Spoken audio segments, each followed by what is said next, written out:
নমস্কার, আপনারা দেখছেন বিগ নিউজ। আজকে নদীয়া জেলার মরুটিয়া থানায় হয়ে গেল সমন্বয় সভা।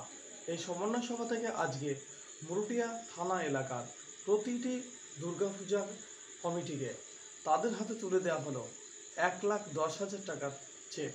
আজকে এই অনুষ্ঠানে প্রধান অতিথি হিসেবে উপস্থিত ছিলেন মুর্শিদাবাদ লোকসভা কেন্দ্রের সাংসদ আবু তাহের খান। উপস্থিত ছিলেন প্রশাসনের তরফ থেকে মরুটিয়া থানার ভারপ্রাপ্ত আধিকারিক নির্মল দত্ত ও মরুটিয়া থানার সকল পুলিশ আধিকারিক ও পুলিশ ও সিভিক কর্মীরা। আর উপস্থিত ছিলেন টেহট্ট এসডিপিও সুব্রত সরকার, করিমপুর 2 নম্বর সমষ্টি উন্নয়ন আধিকারিক সুপ্রতীক মজুমদার, আরও অনেকে ছিলেন মরুটিয়া থানার প্রতিটা অঞ্চলের প্রধান।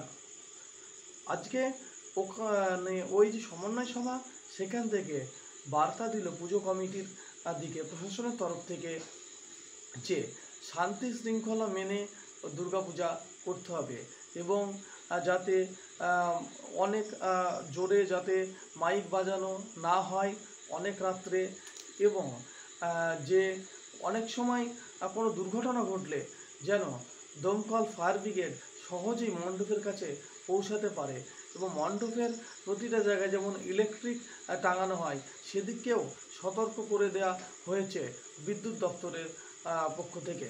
এই সমন্বয় সভায় রাজ্য পুলিশ, দমকল ও বিদ্যুৎ দপ্তর সহযোগিতা করবে। পুলিশ প্রশাসন একান্তভাবে প্রতিটা পূজার মণ্ডপ বা কমিটিকে তারা একান্তভাবে সাহায্য করবে এবং পাশে থাকবে, একথা জানিয়েছেন পুলিশ। মরুটিয়া থানার উদ্যোগে সমন্বয় সভা উপস্থিত সাংসদ। আজ নদিয়া জেলার মরুটিয়া থানা প্রাঙ্গণে অনুষ্ঠিত হলো সমন্বয় সভা। মরুটিয়া থানার ভারপ্রাপ্ত আধিকারিক নির্মল দত্ত তার উদ্যোগে এই সভা অনুষ্ঠিত হয়। আজ ওই সভাতে উপস্থিত ছিলেন তেহট্ট এসডিপিও সুব্রত সরকার, করিমপুর 2 নম্বর সমষ্টি উন্নয়ন আধিকারিক সুপ্রতীক মজুমদার, মুর্শিদাবাদ লোকসভা কেন্দ্রের সাংসদ আবু তাহের খান ও মরুটিয়া থানার অধীন সমস্ত গ্রাম পঞ্চায়েতের প্রধান ও সমস্ত পুজো কমিটির কর্ণধার ও সদস্যরা। তেহট্ট এসডিপিও তিনি ওই সভা থেকে বললেন যে সমস্ত পুজো কমিটির শান্তি সুশৃঙ্খলভাবে পুজো করতে হবে, প্রশাসন তাদের পাশে আছে ও থাকবে। সাংসদ আবু তাহের খান তিনি বললেন, মমতা ব্যানার্জির সরকার প্রতিটি পুজো কমিটিকে 1,10,000 টাকা করে দিচ্ছে। আগামী দিনে এই সব পুজো কমিটি অনেক উপকৃত হবেন। সকল পুজো কমিটির উদ্দেশ্যে একটাই বার্তা, সকল পুজো কমিটি যেন শান্তিপূর্ণভাবে সুশৃঙ্খলভাবে আনন্দ উপভোগ করতে পারে। আজ প্রশাসনের তরফ থেকে প্রত্যেক পুজো কমিটির হাতে 1,10,000 টাকা চেক তুলে দেওয়া হয়। পুজো মণ্ডপে যেন অগ্নি নির্বাপক ব্যবস্থা থাকে এবং পরিবেশ পরিচ্ছন্নতা থাকে। বাল্যবিবাহ রোধ ও গাছ লাগাও প্রাণ বাঁচাও ব্যানার থাকতে হবে। নদিয়ার করিমপুর থেকে অর্ধেন্দু মালাকারের রিপোর্ট, বিগ নিউজ। মিটিং করা হয়, প্রত্যেক বছর ইনস্ট্রাকশনটা দেওয়া হয়, আপনাদের হয়তো সকলেরই মনে আছে, তো তাও একবার আপনাদের মনে করানোর জন্য এই কথাগুলো বলা প্রয়োজন বলে আমি মনে করছি। যে কোনো প্যান্ডেল আপনারা যখন বানাবেন, এন্ট্রি গেট এবং এক্সিট গেট কিন্তু আলাদা হবে, মানে যেদিক দিয়ে ঢুকবে এবং অন্য দিক দিয়ে বেরিয়ে যাবে। কারণ কি, কোনো যদি বিপদ ঘটে তাহলে লোকটাকে আমরা বাইপাস করতে সুবিধা হবে। সুতরাং এন্ট্রি গেট এক্সিট গেট যেন অবশ্যই আলাদা থাকে, এটা কিন্তু মাথায় রাখবেন। আমরা কিন্তু ইন্সপেকশনে যাবো, এটা হলে কিন্তু আমরা ফল্ট ধরবো।